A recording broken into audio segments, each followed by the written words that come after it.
the phone and sold it as dope.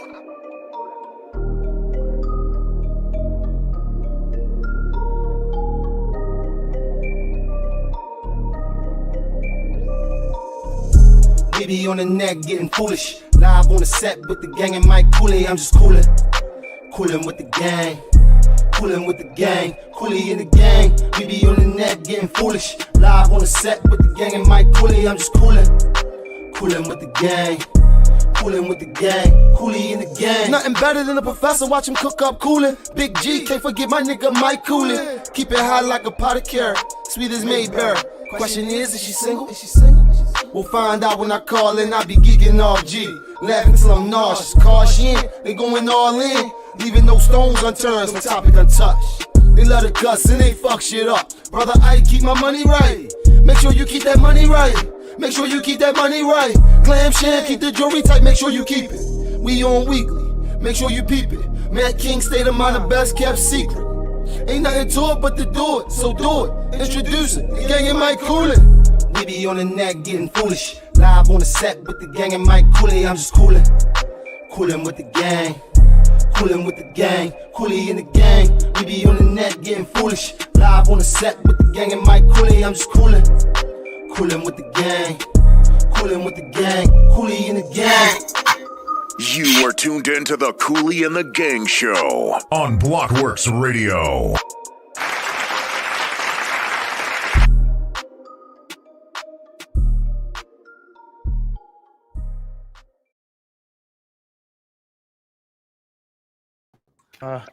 You are tuned into the Cooley and the Gang Show, brought to you live by Watch Productions, Level 1 Media Solutions, Glam Chasing, and King Yakum Apparel.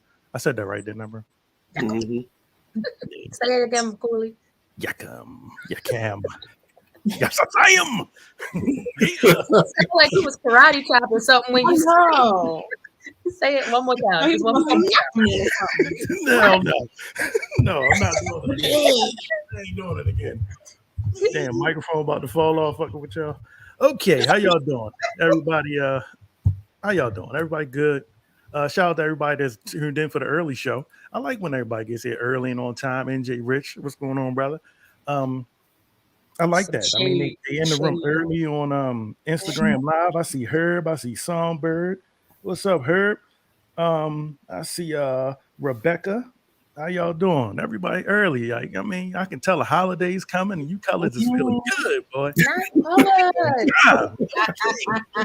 Yeah, that's what I'm talking about. Boy. Is anybody keeping up with old Juicy Smollett? No. I thought that nigga went to court 3 years ago. I didn't realize he just saw his day in court. So ain't nobody been watching the trial? Hey, Shannon. Okay, well, we don't. Not important enough. I called Dina, our resident, what do you call it, contributor, and she said she hadn't seen anything either. I think a lot of people, everybody jumped off the porch so quick with that justice for Juicy, and I think now a lot of people not even really trying to bring it up, because if you start talking about it again, then we looking at you like, yo, remember when you was all like, you know, justice for Juicy? But no. Justice for Juicy. Justice for Juicy, yo. All right. Well, since none of us really know what's going on with that, the internet was on fire with this week, and I need to try to find it. Professor, you okay, buddy? You have a good trip? Yes, sir. It was very nice. Well, you missed a good show. We learned, we got quite an education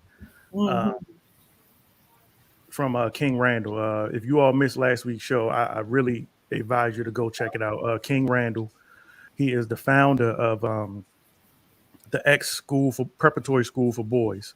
It's in Albany, Georgia. It is not just for Georgia residents, but you know, of course, they get the first crack at it because he's doing this for his community. But it is open to other young men, and he's doing some really, really good things. They're taking donations, care packages. Like, I don't know about y'all, but that was awesome. Like, definitely. Yeah. It's still hard to believe he 22. 22. Yeah, we don't want to talk about that. We said we was gonna do a show with y'all. talked about what we were doing at 22, but I don't think I'm ready. We were being little youth. That was all. We were Some heathens. Yeah, Heathens. straight up heathens. Shannon, what did Shannon say? She was making babies. Shannon said she Shannon said she was making babies. She was doing the grown up. Yeah, she ain't right. Not the grown up. Yes, the grown up.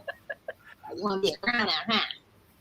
Yeah, But I mean, that was that was I definitely that show definitely makes it to the my top. I'm trying to see which one of y'all I sent this information to.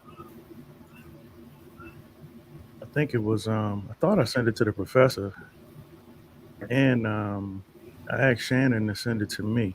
But the internet was going nuts about little boys playing with kitchen sets. Yes. Like this was like a big, like, people was really like losing their minds. Yeah, they was going off on that, and I never really thought about it because, and I think the only reason I never thought about it is because, like, I mean, it never came up for me to ever think about it. Like, okay, what if my son asked for a kitchen set for Christmas? You know, where would I stand on that? So I'm bringing it to you all.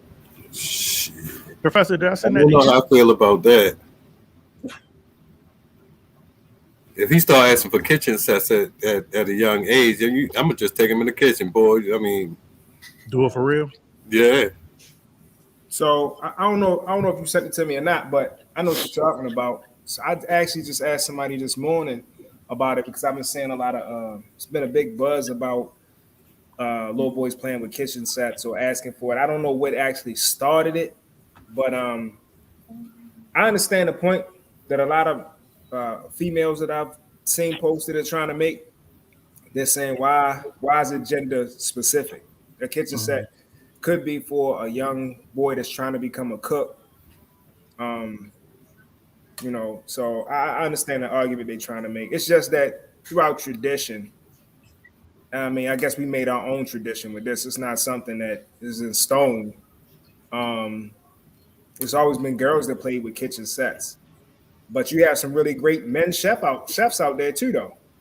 Ooh. But here's the thing: what people don't realize is they have this stuff. If you go to a daycare center or early learning center, right, they already have that stuff set up for the children.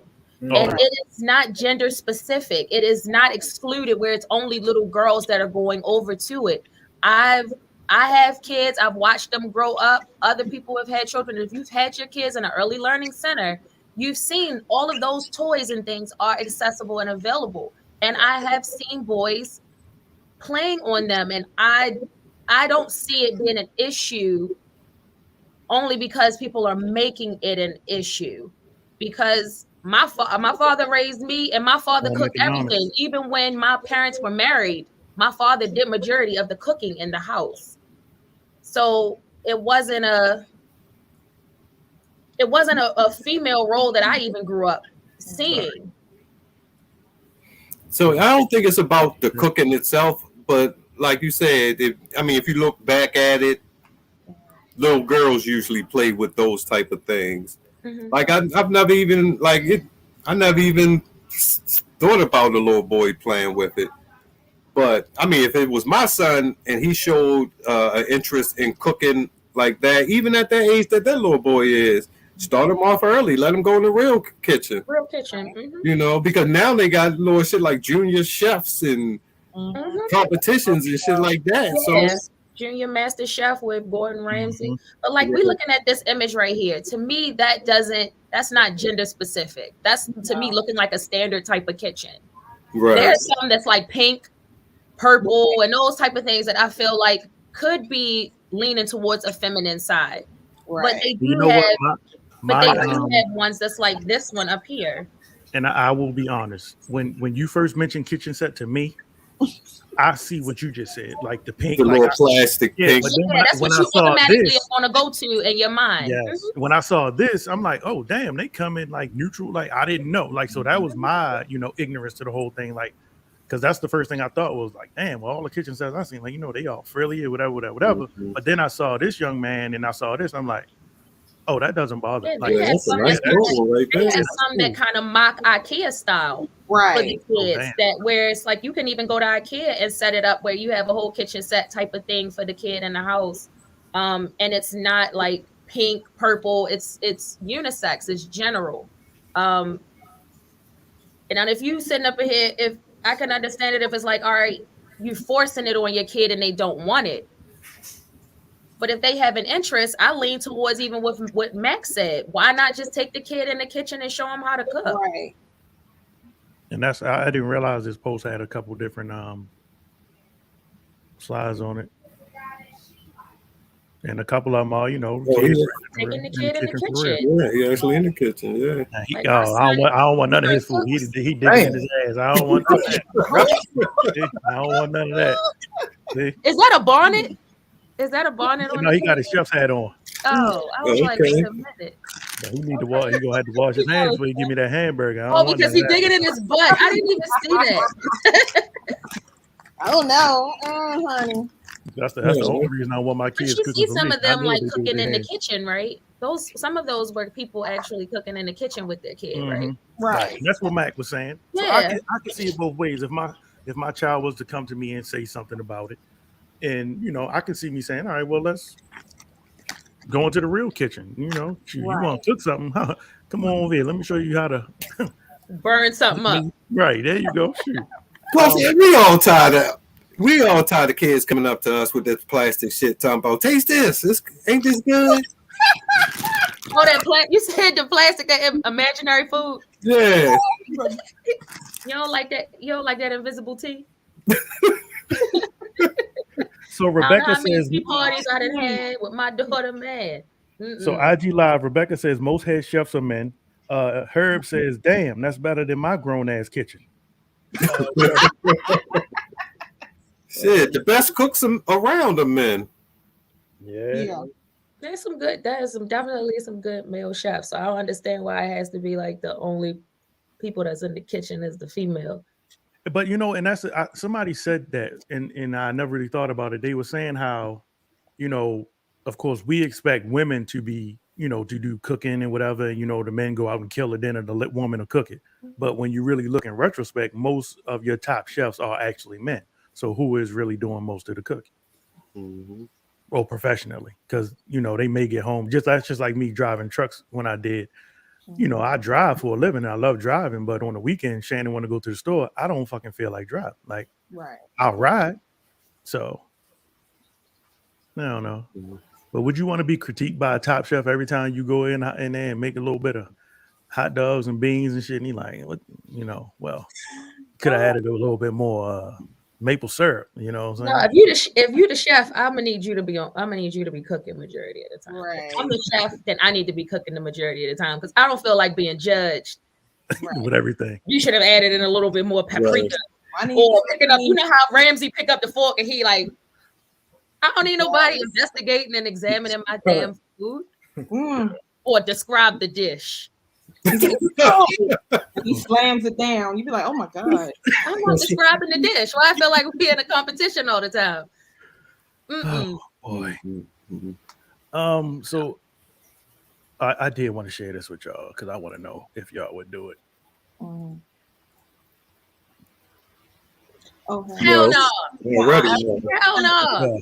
But look, she was real confident in the beginning. Then I looked at him like, hold up, do they space them out as you go further? Yes. Look, she's like, oh Go no. back. Oh no. Look, she was about that life. Then she like, oh, they spaced out. Oh. See, I had to feel myself right there. Man, I wouldn't have did it if it was just me walking across the ones that she did from the beginning. Right. The fucked up part is once you get right there, you either got to go forward or somebody got to come back and get you. That's why I would never do it. Yes. I wouldn't do it. I'm not that committed to that. I'm not doing that. I'm tall and I wouldn't do it. Only way I would do that shit is if somebody kidnapped me and I woke up there. That's the only way. Fuck. And I had to get back up. No, fuck that. First and foremost, let's look at the background. Right. Ain't nobody paying attention to nothing. Look at the background. Look at the street. You see how far down the street is? Keep going. Wait, just wait. Look at that. She's floating. I'm not doing that. Yes. Look at that little road. Look at the little road. Nah. All that's gonna make it is those boots she got on. Them boots, Yes, they Lord. gonna make it, but Shorty gonna die. Ain't no way she's surviving that. But some people actually volunteer to do shit like Because they that. dumb. Because they into that I don't want to. I want to die life. That's what they want to do. Let me ask y'all this, just out of curiosity. How many of y'all get on roller coasters? I don't know more.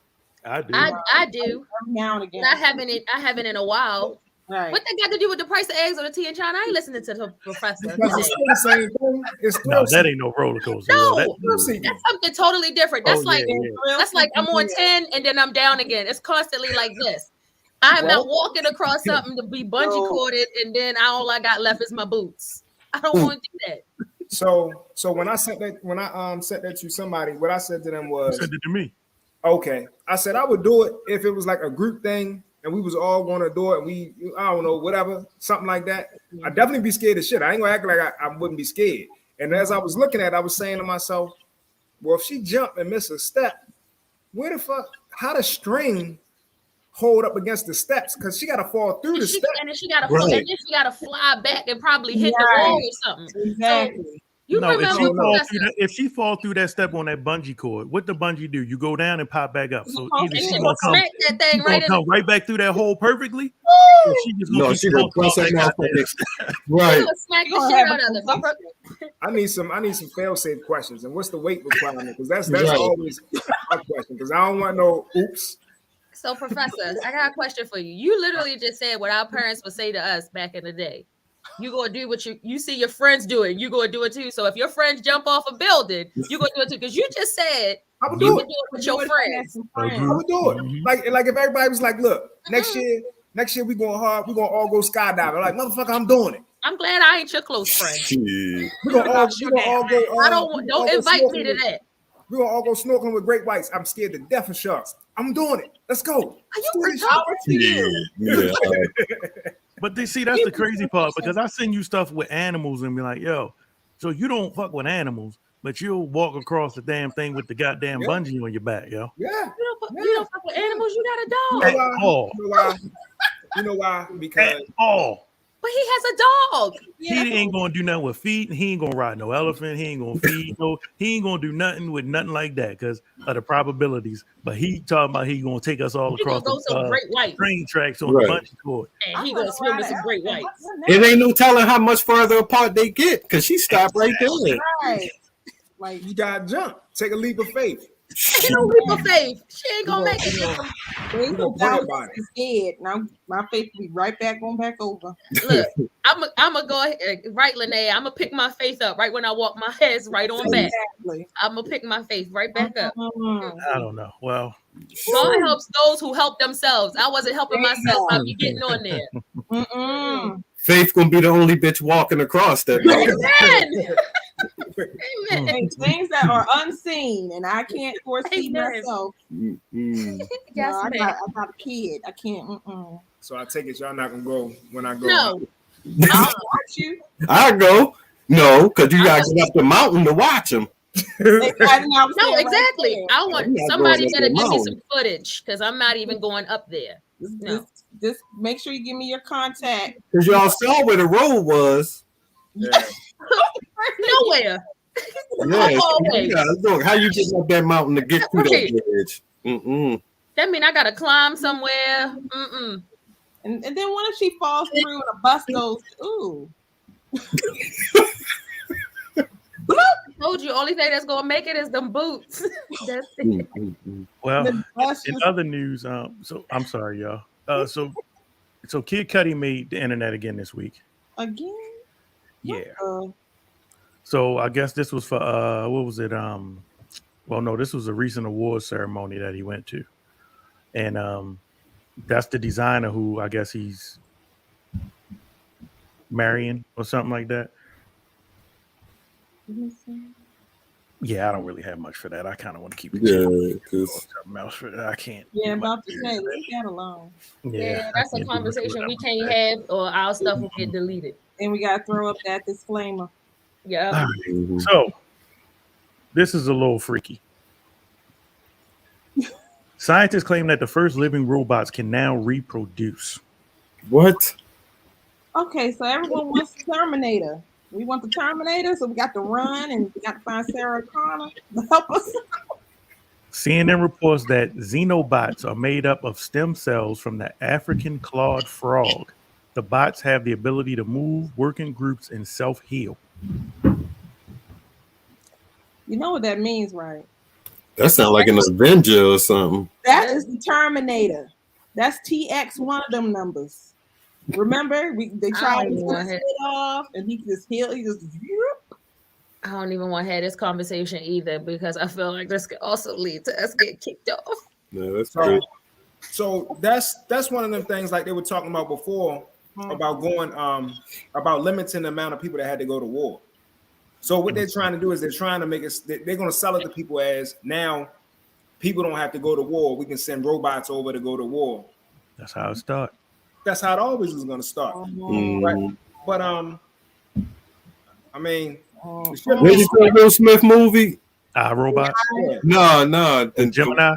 Gemini. That's what they was doing there. Yeah, just all this stuff shouldn't be a surprise though. It's not. It's not, but dang. It's That's not. just like, but it was something else. It was another. It was something else that went along with that, where you can kind of get paid. They were paying like $280,000. The Russian robotics company is giving $280,000 to anyone who's open to forfeiting the rights to their face and voice for use in the latest robot development. So for $280,000, you can give your voice and likeness to a robot. That so they can get my ass. I feel like they can. That's like a clone. You cloning me exactly. And then when somebody all of a sudden shoot my ass, then they got my replacement double, my stunt double that they could just throw in to replace me in my house. You know how hard it is to get that life insurance? I don't think $280,000 is enough. How about don't do it at all? That's okay. Nook could do it. Not Nook. For the $280,000. Ray. But if you homeless, you might as well Snack pack, you know. Kiki and do it. You in jail for life, you might as well do it and give it to your children. Yep. Yeah. Matter of fact, might as well just take all of the criminals and do that, and then send their ass to war. Daniel, what you mean, Daniel? Can you keep the robot? No, hell no. If they paying you for your likeness, that's their robot. Right, exactly. Now, when the robot do some crazy shit, they're gonna come knock on your door. They coming looking for you to. They're gonna say we don't know if it was you. Money versus morality, and that's a great statement he just made. Money versus morality. Right. Vaccine versus morality. But go ahead. Well, that's why I told you, Mike. I told you, and then he go off camera and leave us all here to talk about it. So I'm gonna just say this: move on to the next topic because he gonna keep popping in. Popcorn host.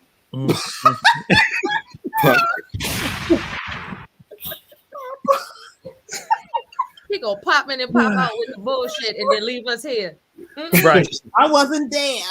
That wasn't me. Well, we gotta come up with a whole nother YouTube page again. No. Again. That was my stunt double. That was my robot. Lord. Why I get the feels like Face Off? I got a lot of nice little tidbits for y'all. New law will allow debt collectors to track your people down on social media. According to the Washington Post, new debt collection laws went into result Tuesday, which will expand the ways debt collectors can track down debt. No, this is potentially going to be an issue because what if one of them collectors call you out on a post? What does it mean? What they going to do? What they going to do? Let me tell you what this is. If you are going to all these to Dubai, that means you got our money. It looked like you got a new bag. We ain't getting no new payment. What's going on? Like, I mean, well, they already call you up like they know you, right? Just imagine and do the same thing. They're only doing this shit to cover their ass. Now they're gonna make a law because they already been doing this shit, tracking people down on social media. So now let's get a law so they can't sue our asses now. That's exactly what I was going to say because I know that child support has been doing it for years. Oh yeah. I know that Comcast was doing it too at one time. So they were using social media to track down people. That's why A person that's trying to, that's why you have people that try to run from child support and still get caught. Because once you create a social media page, you get anything in your name anywhere in the world, they can always find you. Yeah, because it's the World Wide Web. Once you post anything, you're literally signing off your rights to your information and your photos. So you think for 1 second that they're not going to leverage free shit? Yes, it's free. Y'all volunteer all your information, so all of these platforms will use it. And now they just covering their ass. Yeah, but I mean, pretty much. I mean, in some countries, when you don't pay your bills, you go to jail. I think it's like that in Dubai. Like, it ain't no like this, your ass just get locked out. Oh, they don't play. Yeah, pay attention to media policies, definitely. All that fine print we don't be reading and stuff when we sign up for shit. This is when they come back to bite us, when it's time for stuff like this. Because even if you delete something from your page, how do you think that they can go to Instagram, Facebook, or whatever, get a subpoena, and they can pull up anything that you've had because you've signed away your rights to that content? You don't own the content. You have said Facebook, Instagram, Twitter, they own the content that you are posting. They can do whatever they want with it. That's why when you hashtag stuff, you make it public and available for everybody. Chance said we use it to find mofos that owe us. Why not them? Herb said those family members you don't loan. Herb said those family members you don't loan money to are going to rat your ass out. Probably. Better watch yourself. They're going to write in the inbox. You're like, you know, Mike. Yeah, I know that name. Oh, I know that name. They call my mom all the time, and I don't even live there. They be like, they know that. They know you don't live there. They just couldn't. They know you was your calls. Not they know you don't live there. Yeah. All on three-way. Not three-way. She at work. That's all right. Oh my goodness. So I saw this. Sandra Bullock was on. I don't even know where she was, but just listen to that. Check it out, y'all. Hold up. Sorry. Hoodie, and I was like, we're gonna have a conversation. What the fuck, Sandra? She ain't doing nothing to you. Age of 6, he popped on a hoodie, and I was like, we're gonna have a conversation. It's different for you than it is. And I said, what does it look like you're doing with the hoodie? And he says, well, I look like I'm hiding. Do you have anything to hide? He said, no. I said, then you don't need to wear it like that outside. I said, people are scared and will react to you differently than if you were a white boy. And he knows it. I let them see everything. I let them hear and know everything, see it all. I don't care if it scares them, because it's my job to let them know that outside of these safe walls that things are different, but they know how safe they are in my house. And it's a scary thing to be a parent in general. It's a scary thing to think that when your beautiful son grows up and becomes a man, someone's not going to treat him the way that you treat him simply because of the color of his skin. It breaks my heart. It makes me full of rage. It makes me afraid. But all I can do is my job, protect them and enlighten them, show them their power, show them how to be safe. But the system is not fair. This whole film is about a system of unfairness. And why don't we make more movies about those who are disenfranchised and aren't born into the luxuries that some of us have been lucky enough by the roll of a dice to have been born.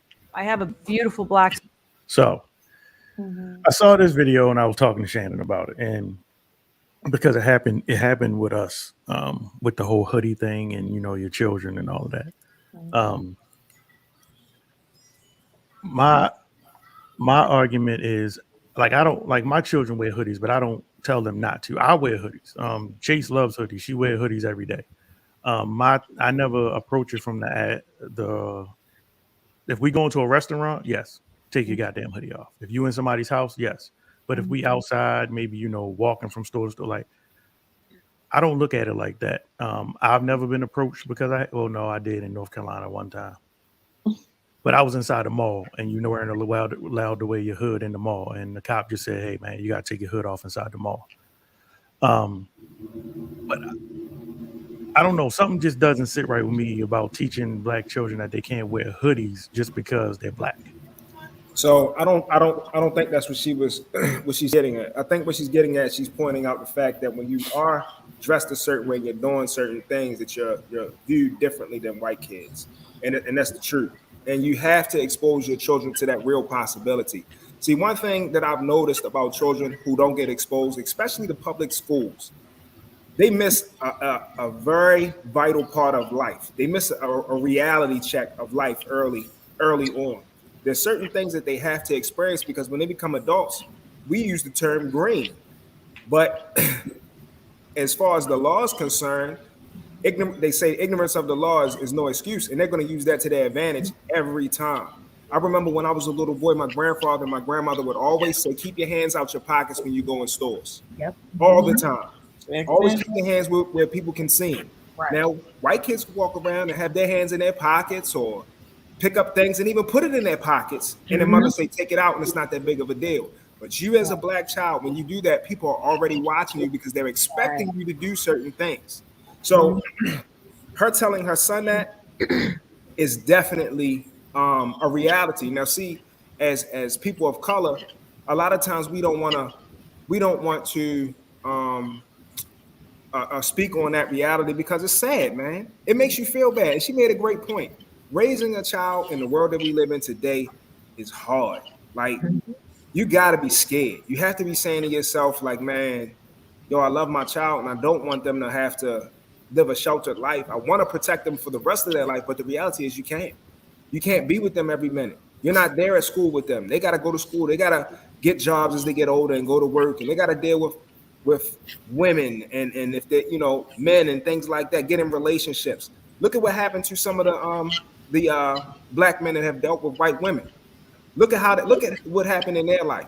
That's a reality. That's something that people need to see. That's something that your children need to be exposed to. Not saying you can't deal with white women, not that they're off limits, but understand that if you do, there is a possibility that these things can happen to you just because she said so.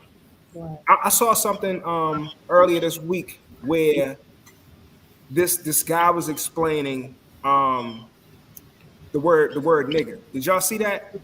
And he was saying that the reason why he was saying that he was talking about, I think he was talking about children and talking about how they can only say, he was talking about how you should smack the shit out of him, Mayberry. I'm gonna tell you that right now. I'm gonna smack his ass when I get to Baltimore. It's okay. So look, they were talking about how as females, they might call each other bitch between each other, right? But as a male, it would be inappropriate for you to call a woman a bitch, right? The same woman that does that with her girlfriends is not going to be okay with a guy calling her that because that's not one of our homegirls, right? Same way that you wouldn't be comfortable with a person that's not in your circle calling you a motherfucker, an asshole, or anything like that, right?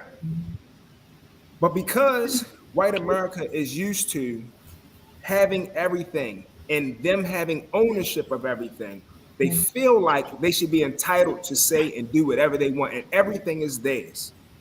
And he even went on saying, he went so far as to say that because they made up the word, they feel like they own the word, and why can't they say it? The same reason why that if, as women, they can call each other bitches, and that's okay, and as a man, it's not okay. It's the same thing. And what he's saying is, it's only in this scenario where people act like, white people act like they don't understand that. Like in anything else, they understand it. But when we come to that word, they don't understand that.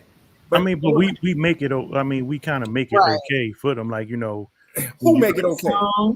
Like in the song and the music, like when they have those big ass concerts and those big ass festivals and motherfuckers are singing right along. Like, it's kind of like, oh yeah, it's cool. So he's like, so I can yell it and sing it at the festival, but I can't. There's a good chance they might get knocked though. You saw and I'll be like, all right. I'm gonna tell you this. Being around white people the earlier part of my life, I have always made sure that I never used that word around them. I never wanted them to feel comfortable with having that conversation with me. I never wanted them to feel like that was okay. I even had a Greek friend of mine, and Sean can attest to this because he on here. The dude was that he was Greek and he was talking to a Persian. Now, if you know anything about Greeks and Persians, they always been at odds. Well, the Greek dude called him a nigga. I was standing there. So one day I said to him, I said, yo, I said, what made you say that? He said, you know, I was just fucking with him. I said, but yo, always remember this. As long as a person is around where that was a derogatory term, that will always be a derogatory term. Regardless of whether we use it or not, it's not for you.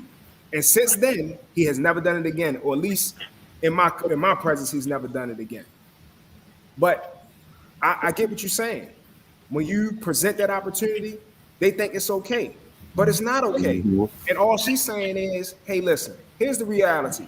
I don't want to paint no marble picture over shit. I want it to be exactly the way that it is. As a young black boy, as a young black girl, you have to behave a certain way to save your life. If you do not, you are risking your life. Now, is putting that hood on your head that important when you jeopardize your life? I mean, when you really think about it in the grand scheme of things, no, it's not. Let's try to change some laws so that we can move like everybody else, but at the same time, we got to act accordingly. We got to make some things make sense. I don't want my son dying because I neglected to say to him that you're going to be viewed differently with your hood on than Johnny with his hood on. Now, what he does after that is what he does, but I still want to put that out there like, hey, yo, you're not going to be viewed the same. It's not like Johnny that just got off the soccer field and he's cold. You're somebody that just committed a crime. That's how you're gonna be viewed. All right, let's get some comments real quick. That's so terrible. NJ Rich says if Sandra Bullock wants to really help her son, she should fight the system so her son and other African Americans can wear hoodies. Sandra Bullock cannot fully understand her son's situation because he will deal with things from a perspective she will never understand. And plus, you gotta think. I mean, he still be looked at in a certain way, but you gotta think she a white woman with money.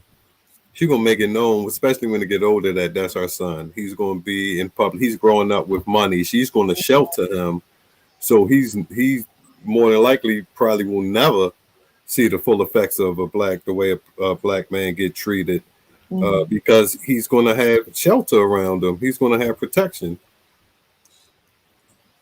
Yeah, I know when I saw it, I just was like, I understood what she was saying, but that's never been the talk in my house. Like, I've had the other talks, but the hoodie thing is never, because I've never been approached because of I've never been accused or run up on because of a hoodie. I know a lot of people will be like, go right to Trayvon Martin, and I understand he had a hoodie on, but his hoodie is what got him approached. But everything else just kind of escalated from there. Let me ask you a question. Yeah. If you see a black guy walking down the street with a hood on, and be honest, what is your first thought? Especially if his head is down. Right. What is your first thought? All right, see, now y'all had that nigga head down, he got his hand in the pocket. But sometimes that's how you walk. It's not necessarily the hands in the pocket. Professor is right. If you walk in, because I'm a female. It's honestly different. No, if I see I'm a female. If I see somebody, a male walking past me with a hood on, yes, right, I'm going to immediately be thinking something could potentially happen in this situation or scenario. So either I need to exit stage left, or I need to be vigilant. They wouldn't have to be black. They wouldn't have to be black, white, or black. If you walking up to me with a hoodie on with your head down, I don't give a fuck what color you are like. No, I agree. But the feeling what he's saying is how are people going to look at it? You're going to the likelihood of somebody saying a black man with a hood on, right, and feeling threatened or fear that he may do something is a lot higher than Billy walking with his hood on and walking past people. But isn't it fair to say that would be a lot higher where she's raising her son and in the environment he's going to be in with her? Yeah, because if he was being raised going to be exposed to more people that are probably not going to like him as well. But so then I can see that she would definitely need to have this conversation, because now she needs to teach her black son how to maneuver in a majority white world that she will have him in consistently. Not even just that, he just something as simple as him going to a good school that's predominantly white. Oh, you only in here because your mother's white. Those are certain things that kid.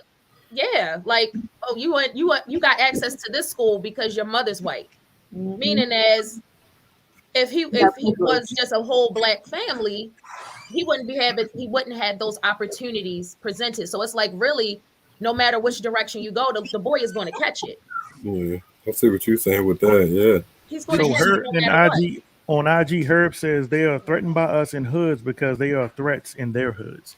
NJ Rich also says, go down South Baltimore, Dundalk, plenty of white people with hoods.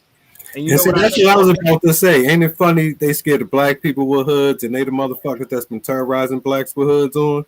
Ain't that some shit? Yeah, what's that whole the white hood? You're right, exactly. We can't wear a hoodie, but they had a whole hood, and we couldn't see them at all. You can tell by their shoes, though, like my great grandma said. You can tell by their shoes. Didn't y'all listen to that Will Smith book? Or listening to it? I heard it was good. So he talks about going to a white school in Philly. And he talks about how he was called a nigger in Philly in the school. And he talked about how he was what's the word for it? Not segregated, but he was not allowed to participate in a class award ceremony because he had gotten into a fight. But the person that he was in the fight with as well was allowed to participate and he wasn't. Now his parents took him out of that ceremony. He was sitting in the crowd, took him out of that ceremony, and he never went back to that school again. Later on in his life, he realized what that was. He said because prior to that, he had no real idea of what, that racism, what racism really looked like. And see, that's one of them hard conversations. That's one of them conversations you just really don't want to have.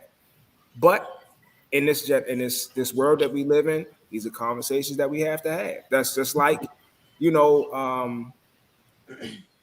realistically, if you're licensed to carry, there's certain things that you need to know that as a black person that's licensed to carry of how you need to conduct yourself to save your life. And you can go with that go hard shit if you want and say, well, I shouldn't have to. Yeah, you shouldn't have to with your head blown off though.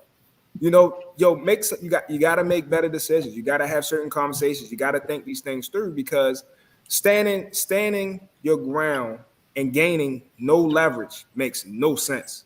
Like you have to be able to defend yourself in some shape, form, or fashion. And dying is not defending yourself.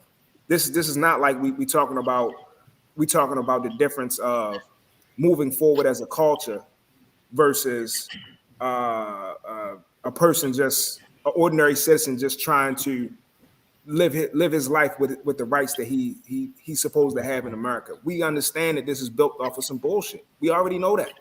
So we got to play a bullshit game. We all play Monopoly. We know when we playing against somebody that got all the houses, how we have to maneuver. Same type of thing. It's no different. Steal their shit while they go to the bathroom. Yeah. Take a couple $1 under the pocket. Steal it, baby. I always start the game off with a couple $1 in my pocket. I ain't even gonna lie. Oh, but see, now they got the credit card. Why are you telling me? I ain't playing with your ass. I don't play with shaking him down and stuff. So he's stuffing money in his pocket, Shannon. I keep a couple Monopoly dollars in my pocket, baby. No, the trick there is to keep a couple houses in your pocket. Or a couple of them cards. That's smart. You're right. You're right. They can have the money, get the house. So Herb said very profound, bro. He was talking to you this time, not me. So you can have that. Yeah. You are tuned into the Cooley and the Gang Show live every Tuesday night, 6 p.m. to 8 p.m. Eastern Standard Time. We have a special guest coming on tonight, Gia. She is the owner of Charm City Cigars. She'll be joining us tonight. We'll get to chop it up with her. Cigars have taken up. Well, maybe I was just late to the party, but it seemed like everybody. I didn't realize how many women actually smoke cigars. Mm-hmm. Hell yeah! I know quite a few.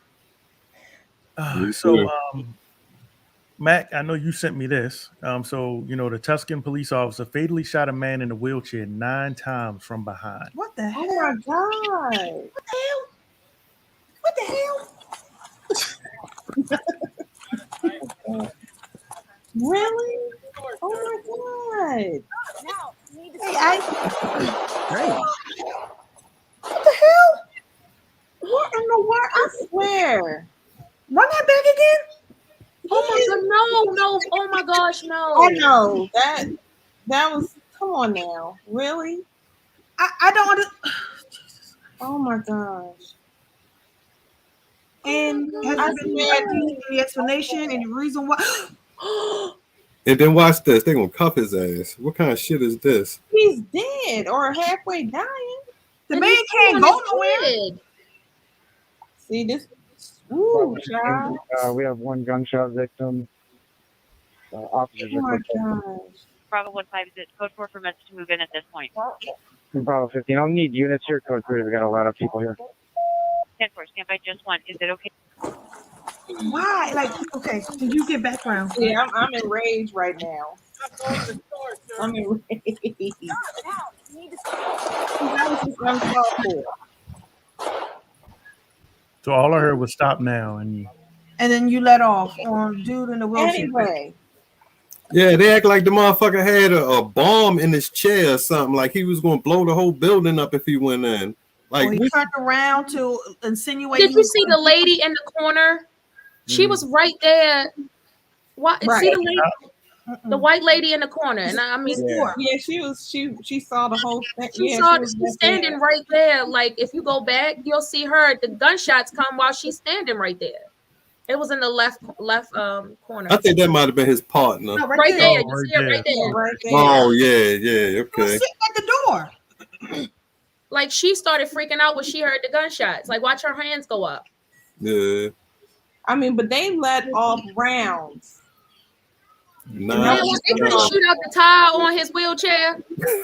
Shoot out so, it said police said Shut up, Tuesday man. Leave a me Tuscan alone. officer would be fired after video showed him fatally shoot a man in a motorized wheelchair while confronting him over allegedly shoplifting. Bravo 15. We have one sorry, let me gunshot get that victim. Over shoplifting? Surveillance video on the Monday shooting showed Richard Lee Richards, 61, entering a Lowe's in a wheelchair before an officer later identified as Ryan Remington fires his gun 9 times at Richards' back and side. Richards was pronounced dead shortly afterwards. Of course. Before Richards entered the Lowe's, a Walmart employee had reported Richards was suspected of shoplifting a toolbox. Tucson Police Chief Chris Magnus said Tuesday at a news conference when he asked to show a receipt, the Walmart employee told police that Richards pulled out a knife and said, "Here's your receipt." Damn. Remington was working off duty as a security at Walmart and has been with the department for 4 years. Magnus said Tuesday that Remington would be fired. First of all, what the hell are you going to store a damn toolbox in a wheelchair? Right. And what if that was his toolbox that he had in case wanted something on his own, But even still, like, what in that officer's mind? What in that officer's right mind said? Where was the threat? Where was the threat? That's what I'm trying to figure out. I'm sorry. Like I can't even sleep on this shit no more. It ain't no threat. Charges need to be filed against his ass. There was no threat. He did what his back was turned. Exactly. Anything could have anything else could have been done. His back was turned to let off that. You stop before you let off, and then you let off 9 times. 9 times. I can't. And then when he was asked why he didn't tase him, he said he wasn't close enough to tase him. Then get closer. But you got time to stay back and shoot him that many times. Man, where was the threat? Because they justified justified disarming, charging using their weapon based off of a threat. There was no threat. I'm trying to figure out what this man was doing. He's in a wheelchair. Was he running? Right. And like, why is he just being fired? Why he's not being brought up on any criminal charges? Because they're protected. Well, it says Richards was facing away from the officers when Remington fired his gun 9 times at Richards' back and side. Body camera footage shows Richards immediately fell out of his wheelchair as Remington rushed toward him and handcuffed the man who remained crumpled on the ground. Officer Ryan Remington has been with the Tucson Police Department for 4 years. His attorney, Mike Story, said in a statement that Remington had no non-lethal options. He did have a taser, but in his mind, he couldn't use it because he didn't feel he had the proper spread to deploy it with the wheelchair between him and Richards. But what was the threat for even? The knife. But you had no proof that he had a knife. You had no proof. Well, You didn't even Wait a minute. Herb making a great point in IG. because if the guy had a knife, he in a wheelchair. You can't back up and run away. Right. Right. I mean, come on. He in a wheelchair. He is disabled. And he gonna sit here and keep trying to do this, and he can't reach you. So what? He gonna remix his wheelchair and chase after you through the store with a knife? Not remix. With a motherfucking knife. So now remember, it's a motorized wheelchair, so he got to control it with one hand and then try use to the knife stab to you stab at the you with the same other. damn time. I'm not buying it. And then you shoot him.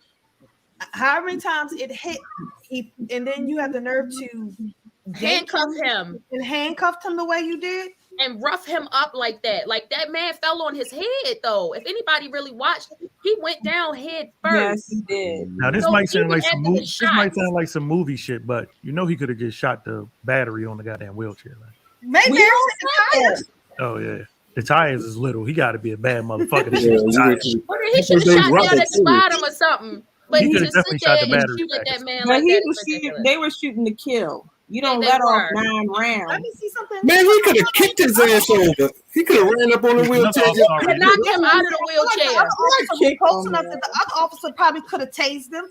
Like you didn't. Yeah, the other officer was close as hell. You said stop, and it was like stop, pop, pop, pop. Like there was no. I mean, they let off He said, do not enter the store, sir. He said, do not enter the store, sir, and then let off rounds. But like you said, Shannon, there was another officer that was there that was close, that was in a range that he could have tased him, and they did not need to. He could have tackled him. They could have kicked him out of the chair. They could have did a lot of stuff, but Professor, you are our resident police advisor, defensive guru. Defense. I don't know, y'all. So I just had a conversation yesterday with this dude telling them about when I was working up at Rush Hour. The guy used to be at Rush Hour. They told me that he couldn't have no more drinks. And when I told him, this motherfucker said, I'm gonna go outside and get my gun and I'm gonna come back in here and shoot both of y'all. And I said, you gonna shoot me, Larry? I said, yo, you gonna shoot me, yo? I said, yo, I'm just doing my job, yo. You gonna shoot me, yo? So, but anyway, like them type of scenarios, man. I don't know, yo. Like, you know, this is again just shows the fact that people really scared. They're not qualified to do these jobs.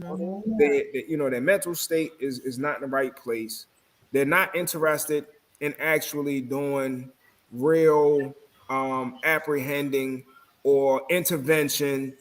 They just want to be judge, jury, and executioner right then and there, and in this situation. And I mean, there was no threat to anybody. Let's just say hypothetically he did get in the store. For real, the police officer could have told the lady to back up from the door, right, and got in front of this guy, and the other lady behind him, and then they figure it out from there. It's some things that could have been done. It's definitely a whole lot of things that could have been done.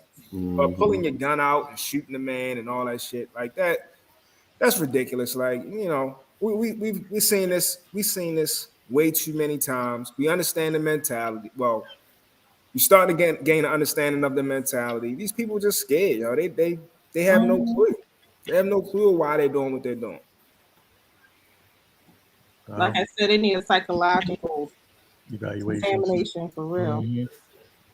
But why do we keep having police areas where they're intimidated and in fear? If we already know that there are certain people that are in fear, that I don't know what he was afraid of. This was somebody that looked just like him. This was an older white man in that wheelchair. Yeah, it was 61.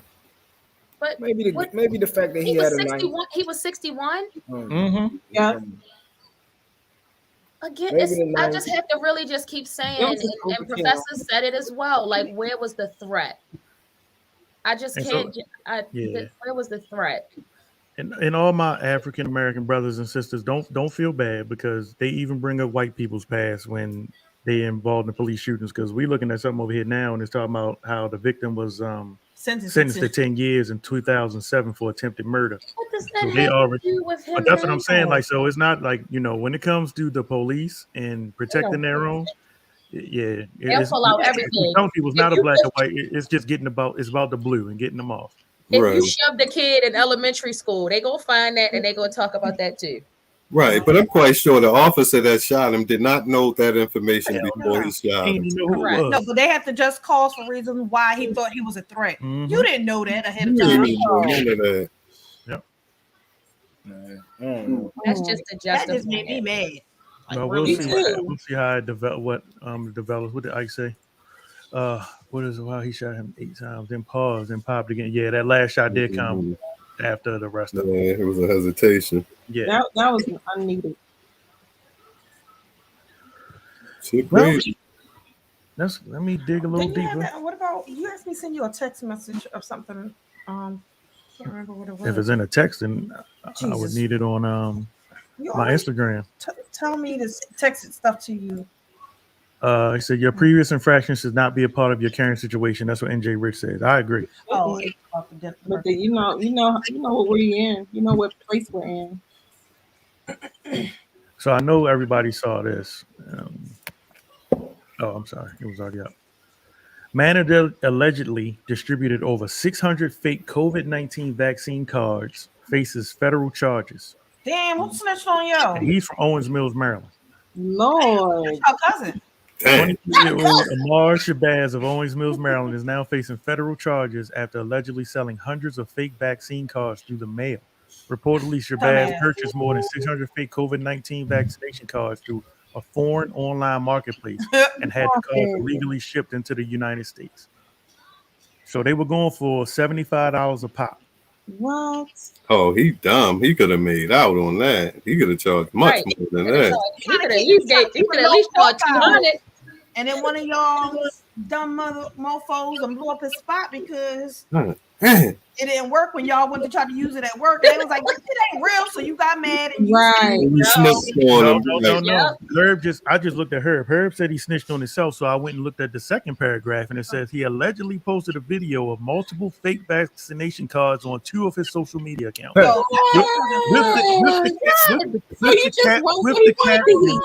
Vaccination card. Who want one? $75 a pop. Dumb. Your cousins is dumb as shit. Do they not know that the feds watch social media? Obviously, they don't watch the first 48. No, he like 12. He's 23 years old. That's why. He's 23. Really? He a baby. He never sold no dope. Obviously, This nigga could have. Do you know how much money he could have actually made? Right. If I was doing that, I'd have definitely charged way more than that. Because you gonna put if I'm gonna put my freedom smarter about it. If I'm gonna put my freedom on the line, I'm gonna be making money. I'm not making pennies. Yeah. They look different, but obviously they smarter because y'all cousin is dumb as shit. Wow, I didn't realize that. You're gonna get 20 years for that shit. Online, on social media. Dummies. So he brought the heat on himself. Yo, y'all got to stop with this social media shit. Like y'all, It's part of their generation. But the thing, I mean, it's part of your generation, and as much criminal activity that generation is currently doing, y'all should be the first to know that the feds monitor social media like it's their 9 to 5. Look, I love First 48. That is my show. And every time it's a murder, the first thing they say when they get back to the office is, "Let me go to your Facebook you got page. to pull up his Facebook. Let's see who he associate with." That's the first thing they say. I know the professor gonna say some shit. Yeah, you like First 48 because you're a snitch. But fuck all that. I ain't worried about that. I love that show. You know what I'm saying? With this can, with the can, and what they want. Right. You know they're gonna snitch. They gonna go there. They gonna some see hoochie burger. Who you hanging with? Who you associated with? Mm-hmm. Like he had on that outfit with the gun in his pants on yesterday. I know where his baby mama. Did we put up the sign, Mike? I did already. I did. Okay. And he looked like he mad at himself though. Like he ain't. I done fucked up. He probably no. That's the look of damn. Somebody snitching and not realizing. Yeah, like that's the look of damn. Somebody snitched on me. And not realizing, niggas hating. Haters gonna hate. Did he get in the room and they sit him down and be like, "Is this your social media page? Did you post this? Look what you put." Right. Thank you for the heads up. Well. God bless that brother. LB said, and this is why the virus will be around. Mel said, "Gotta be slightly retarded." Gotta be. Cousin, y'all. That's your cousin. Gotta be. Why he had to be from Owens Mills? Why he had to be For from real. Your cousin. Yo was hype too. Yo Awesome. went. First of all, once you got away with it getting it through the mail, you should have been like, all right, I need to really be low. This need to just be a Right. word of mouth establishment. He thought he had a real business. Yo, he was on Amazon and Shut up. fucking Now he was on everywhere, yo. Amazon. We on a marketplace. He had the bestseller. Yeah, Facebook Marketplace. That's where he was at. Facebook Marketplace. You said it like he had a bestseller and shit. Oh, shit. Amazon. He really had the best. He did for those who don't want to get the vaccine. It It was. was a bestseller. You know how many people went out of town because of his card? Oh yeah, they were bagging down in Miami. And speaking of bestsellers, a friend to the show, Troya Bishop. Troya has a new book out, and she'll be on the show top of next year. It's called Life. Doesn't have to be perfect to be wonderful. It's a survival guide on how to survive after divorce. It's available on Amazon right now. Life doesn't have to be perfect to be wonderful by Troya Bishop. Available on Amazon right now. So I take it she's divorced. Yes, she just went through a divorce, and this is kind of her guide for anybody going through, and you know how she maneuvered through the troubled waters and just kind of getting her life back. So Troy will be back on. It's always a good time. Troya, when she's the on the answer show. is turn it into a hot girl summer, winter, fall, and spring. Lord Ew. Lord have mercy. Is she the one that you said to give me head book? Yeah. And Shannon was like, yeah, this is you went to give me head book. She'll be on next month. I ain't gonna lie, I love doing this show. I enjoy tripping with y'all, but I cannot wait until we log off next Tuesday so I can just turn all my social media off until January. Like I cannot wait. Like I've had enough. Dang. Yeah, I've had enough. I have. Like I need a break. We need to see other people for a little while. You cheating on us? NJ Rich wants to be on the show with Troy. I got you, brother. NJ Rich, thank you. He always looking out. That's why I did. I saw NJ Rich. Oh, tell us to put the sign up. Wait a minute. Okay, NJ Rich, is something you want to tell us? What? You want to be on that show? Oh, the divorce show? Yeah, How to like, survive? wait a minute. NJ Rich, you been divorced You need before? I gotta call your wife. No, NJ Rich, you been married before? If so, I ain't know that. We all putting business on there, but we know. LB said the dude made $30K off of his cards. Damn. Oh wow! Oh, so he made some dodo. Yeah. Still ain't enough. He He should have made more. We can't even use it for bail money though. He said the idiot had a criminal vision board. That's LB's cousin. That's LB's cousin for real. So while we're trying to manifest a better life, this fool's trying to be a darn kingpin. Yeah. I'm done. Oh man. My peoples. He can't come with us to Blacktopia. I'm sorry. Oh hell no. He's definitely not welcome. He can't come. You're gonna be selling keys to the gate and shit. fake keys. Don't Yeah. tell us fake keys, though. One keys. Let me tap into my Lexington Street Market.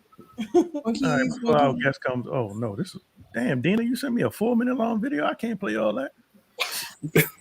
I take it you didn't chop and screw it. I didn't even look at it till just now. I just looked at the title. I can't stand Shannon. We're gonna get it before our guest come in. We'll get about a minute of this one in, or so. Hopefully, he gets to the good part. So a man reveals why he ghosted a woman. Oh, shucks. She was very beautiful. She had a bubbly personality. After we had spoken on the phone a little bit, we exchanged text messages, and then I asked her out. So at dinner, we were having a good time. She asked me, did I have a girlfriend? And I told her no, and she asked me, was I sure? I was just thinking like, she really didn't believe me the first time. After that date, for about a week, we exchanged a couple more text messages. In one of her texts, Brittany asked me again if I was sure I didn't have a girlfriend. So I was busy when the text came through, so I really didn't answer at that time. But a little bit later, I revisited that text message, and that's when the red flag was like, yeah. In my past relationship, I had those type of issues, but she really didn't believe anything I said, and it was just a bunch of drama. So instead of texting Brittany back, I just didn't reply. So I admit that I did ghost her. Brittany wasn't giving me a chance, to be honest, so, I felt like I really didn't need to give her a chance. Damn. Just like that, bro. Huh? So, Just like that. So Brittany bored him on the show? Yes. Brittany was like, "Come here, come here." We need Girl to kept asking him. She kept asking him, "Are you sure?" And I felt for him because I said I would have ghosted her too. Because I said, "Well, dang, nothing I said. You gonna be saying, am I sure?" She must got trauma. Or some type of bad experience where somebody constantly lied to her that they were single and they had Shorty in the background. They had a whole family. God damn. Popcorn kids everywhere. So he said it was a red flag. Right. I don't know if that would have been a red flag to me. If she kept asking a conversation. Well, I guess it would depend on what I was looking for. It might have. I think it's levels. It's levels to it. So I meet you, and we go out one time. From that one time, I can figure out, oh, all right, I think I like her. We go out again. Oh, yeah, I do like her. Or it could go the other way where I really don't like you, but you fine as shit. Now I just want to bust. So from that first date, I'll figure that out. So if she kept texting me, asking me the same question, it just depends on what category she was in. Would vary. Well, how much you would entertain her shenanigans. First date. Still probably got her. He would have still entertained it and said he got what he wanted. No, because you gotta think about it. 3 years down the line, you come in the house, and then it's going to be, you sure you was with your boys? Boys? That thing. So here's the thing. I can understand, like, in this situation where he's coming from, as far as y'all are dating, and it's those questions, and this person hasn't given you any reason to question them, versus people that give you a reason to question them, and they didn't lie about their whereabouts or where they done been, and you in the situation, and you're asking like, oh, okay. But I can understand somebody asking because there's questionable type behavior, or I would say that there's a pattern that's being shown that you would want to ask. Not necessarily do you have a girlfriend, but a repetitive type of question. Because the behavior is leading you to ask that type of, repetitive question. But if it's y'all just dating and you just met somebody and you're constantly that's an insecurity that to me can come off as a red flag, because how can you manage that? But I would look at that two ways. If we're dating and I'm still getting to know you, obviously, if I'm asking you this, it's a reason. So before you ghost me, how about you say, "Yo, I told Why do you keep asking? What is it that's causing you to keep asking me? Well, Linnea saw the show. Keep asking me these questions. Did he say something to her, Linnea? Yes, he did. He finally face to face. No, not on the show, but like in the middle of the text, and like before he just ghosted her, did he like finally say like, "Look, why do you keep?" No, yeah, he didn't respond. I'm done. So that's why I'm like, he didn't. Why do you laugh like that? He didn't take the time to find out what was the reason behind it, because then he would have known that there was trauma or past relationships where he could say, "Well, listen, Shannon, you got a good point, because even with that, she might not even realize that that's an issue. Right. And she might take that same behavior into a next situation because nobody made sure that she knew. I'm gonna jump to the middle of the video. Right. So that's what should have happened, was that conversation. I would have looked at it two ways. Either she got somebody in her ear telling her some shit about me. Yep. Or she either is like, insecure. Well, you a good guy. You sure you ain't got no girl? Why you ain't got that type of shit? But then I would look at you like, why you so shocked? You got issues there. So I would still be turned off either way about that. All right, let's see what this is saying. 19th, 12:14 a.m. Brittany says, I had a good time. Thank you for my hot wings. Next time I'm going to beat you. Also, I know I asked you this on the date, but are you sure you don't have a girlfriend? Now, this is the first date, right? Right. May 2nd, 8:29 p.m. Brittany, hey, is everything good between us? You don't have a girlfriend or anything. Yeah, because he stopped texting as much. He stopped calling as much. So somebody was getting She looked like she a nag. She looked like she a pain in the ass. You never answered my question. And I hate when guys start backing off and don't tell me what's going on. So if there's a problem, she's a nuisance. He's just telling Brooklyn, just a little busy right now. May 10th, 5:57 p.m. Ladies, let me give you a little clue. When you get a message like that, just a little busy right now, it's over. No. I'm just Let let you know right now. me tell you this. It's I over. text you don't respond. It's over. I don't respond all the time. No, because no, Psych. he don't. But it's all good. Don't do but that. no, I'm the type of person that if I feel like I'm reaching out to you and you not reaching back out to me, why am I reaching out anymore? Then fall back. Oh, he said I'll reach for you. Oh, Frank the dang. Frank. I mean, so that's me because she texted him a few times and he did not respond up until the point where he was like a little busy. Yeah, but homegirl was texting like months. So I would have been back though because that was my thing right there. Listen, Who you effing with? like, bro, you're not responding, so obviously you're not interested. Somebody is occupying your time, and guess what? There's no space for me here. So, right, moving on to the next. She wanted that man. She wanted him. Yeah, she looked goofy anyway. no, she was goofy. Yeah, she looked goofy though anyway. It's a wig. It's just a wig. Well, let's ask our resident ghoster. Professor. I was about to say that could be any of us. No, I'm looking right at him. First of all, everybody knows it don't take much for the professor. Everybody look. Nope, Everybody look to the side at the professor. So I already know that question more than once would have had you been like, nah, man, she goofy as shit. That's what you told me on the phone, man. She goofy as shit. I ain't talking to her. So come on, tell him now. Tell him. I've had the exact same situation happen before. And she ain't here. No, she not. So damn. All right, so I'm gonna tell you how the conversation went. It was an issue about different people in general. They just were asking me questions about different people in general that I no longer deal with. But they know these people. They don't know them intimately, but they know who they are. So it was a constant question of it. And I constantly kept saying, yo, trust me, it's nothing there. It's nothing for you to be concerned about. So then it got to the point where as though I was saying to myself, this is never going to stop. Like this is always going to be a topic. Like I hate, please don't keep asking me about somebody, especially somebody that I don't have no dealings with at all. So I just said, yo, that's it. And I think that was the third date, maybe. But you actually told them. You didn't ghost them, though. You told them. Yeah, I mean, I just was really more so like, I stopped answering the phone. I was just like, yo, you ghosted her. You ghosted her. So you were turned off completely. So I'm gonna tell you what my man said to me, and he was right. Hold up a second. Let me check something first. I just want to make sure they not on that first. Boom, boom, boom, boom. She knows where you live. They ain't on that. Right, so she message.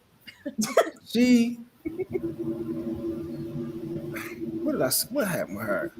I just felt like my homeboy said to me, he said, yo, I told him the same story. I said, yo, she kept asking me about this particular person, knowing that I kept saying, yo, I don't deal with it. What you thought I was going to change my answer? Let's just say hypothetically I was. What you think I'm going to say? No, I was just bullshit. I really be. No, the answer's still no. 10 times later, no. So he said, yo, you don't really feel her. I said, why you say that? He said, because if you really was feeling her, you'd have made sure that she understood that there was really nothing there. And he's right. And the same thing with this dude. If he really was feeling this girl, right, he'd have did everything in his power to make sure that she understood that there was nobody else. So that plays a part in it as well. So the ghosting thing mainly happens when the person is really not that interested in any other person, because we've dealt with more shit from people that we shouldn't have for longer periods of time, only because of how we really felt about them. That's true. But we need to grow up. Ghosting is so childish stuff. Just be like, yo, this ain't it. Well, our special guest is here, and we're not going to ghost her. We're going to bring her in the room as soon as I get this down. So, founder and curator of Charm City Cigars. Miss Gia is here. Hey, Gia. Hello, can y'all hear me? I had it on mute and I took it off. We hear you. Yes. Oh, we hear you. Okay, good. Hey, everybody. Hello. So it is nice to meet you, Gia. Let me tell you this. Just from talking back and forth to Gia on Instagram, we have to make her feel comfortable. Like she don't want no fucking surprises. So don't y'all be trying to. We're gonna keep this chill. But I told her, this is a good gang. We like to hang out. I am a cigar smoker myself. The wife likes the fruity stuff, so she's a pretender. Yes, that's pretending. I don't care what she said. My feelings are not hurt. That is like she My feelings are like not a hurt. little fruit. So before you came on, I was just saying how I've noticed since I started smoking cigars that more and more women. I'm trying to go to the brand and take that off, please. More and more women I've seen are smoking cigars. Is this new or has this always been the case? I would say it has been the case, but now you have all ages of women tapping into cigars. It's not just like a middle-aged, older kind of thing. It's like, your millennials, even the generation after that, I think it's X or Y, and even Z, they're all involved now. It's like a trend, but it's a lifestyle as well. So what brought you to the lifestyle? I'm gonna be honest. In my family, a lot of people smoke cigars. I guess you could say I come from a background where tobacco farming and curing was a thing. And before I was able to smoke cigars or old enough, I actually witnessed people like caring for tobacco and like shipping and all that kind of stuff. So I was curious behind the scenes of figuring out how I could get into it. So once I got older, of age and could purchase them myself, I asked my dad, who is an avid smoker like me, and he pretty much introduced me and put me on game. Told me like, try this, see what you like. Explained the palate notes and how I could like basically figure out what works for me or what I could afford, those kinds of things. So palate notes, what's that? Talk to me about that. So I know what it is, but just explain it to everybody else. Okay. So basically, it's like your sense of taste. It's just like with wine, beer, alcohol, so to speak, or even with food. When you indulge in these things, certain parts of your mouth reacts differently. You kind of like it goes in hand with like the five senses kind of things, but like basically you're able to identify what it is that you're taking in by the smell, by the taste, and just like the aromatics behind those items. Okay, thank you. So what about, and I need you to explain this for people that don't know also, because I know what it is, but I need you to explain that about Curator. Okay. Break that down, because I know, but a lot of other people don't know. You asking for tobacco curing or? Yeah. Okay. Because you're the founder and curator. She said, I'm not just I'm also a curator. So let people know what that is. So I'm gonna answer with two parts. Okay. For tobacco, it goes through a process. I don't know if everybody's familiar with fermentation, but basically, while making cigars, the ammonia and nicotine levels are pretty much depleted during the aging process, and you're curing that tobacco to get it ready to be able to be packaged and sold or enjoyed. Sometimes it goes through years and years before you actually see it on the shelf and can smoke it. As far as curating, the reason I think I went with that title is because right now I'm like the only person involved with Charm City Cigars. I'm the face, but I'm also the person behind the scenes that makes everything happen. So along with like marketing and graphics and all that kind of stuff, I really take that seriously as in how I put out information about my brand, even down to like on social media when I'm posting, whether it be an item I'm selling or just what I'm smoking, whether it's my cigars or somebody else's. Like I really sit and choose like what kind of mood I'm in and choose a song based on that to put on a story. I don't like to, I guess you could say, stay one pace. So I kind of switch it up every day. Is it what I post, how often I post, and I guess you can say I try to cater to what I think people want to see, what they want to hear as well. Like if something just came out this week, I'm going to feature that in my story. To as promote in music. help push the product. Yeah.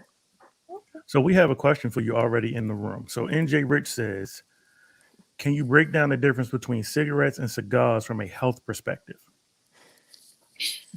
So I knew somebody was going to ask me something to that nature. Mm-hmm. So I will say this about cigarettes. I've never smoked a cigarette. And reason being is because as a child, I feel like there was so much information being put out there to, I guess, warn you about like what products or what chemicals and toxins are related to constructing a cigarette.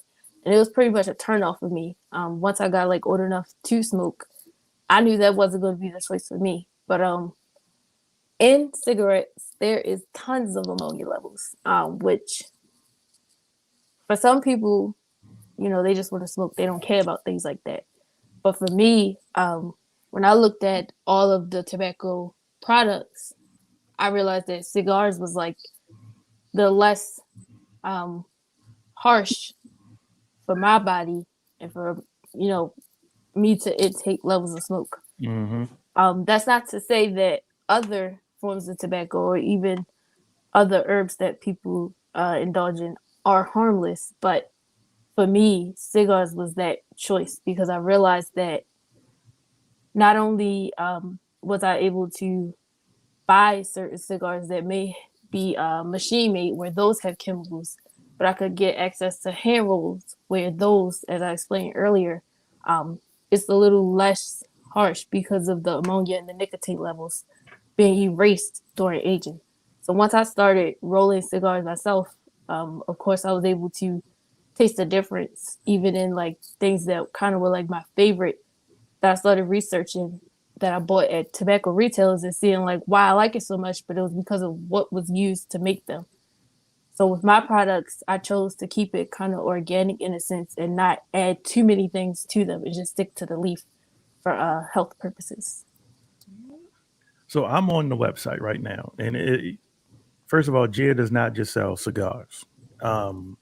She has, I could have sworn I just saw some soap. Yes. We got soap. The bottle drip. Is that beard oil? No, that's body oil, hair and body oil. Oh, wow. She has fluoride-free toothpaste, Inferno body scrub, bamboo charcoal facial sponge. Candles.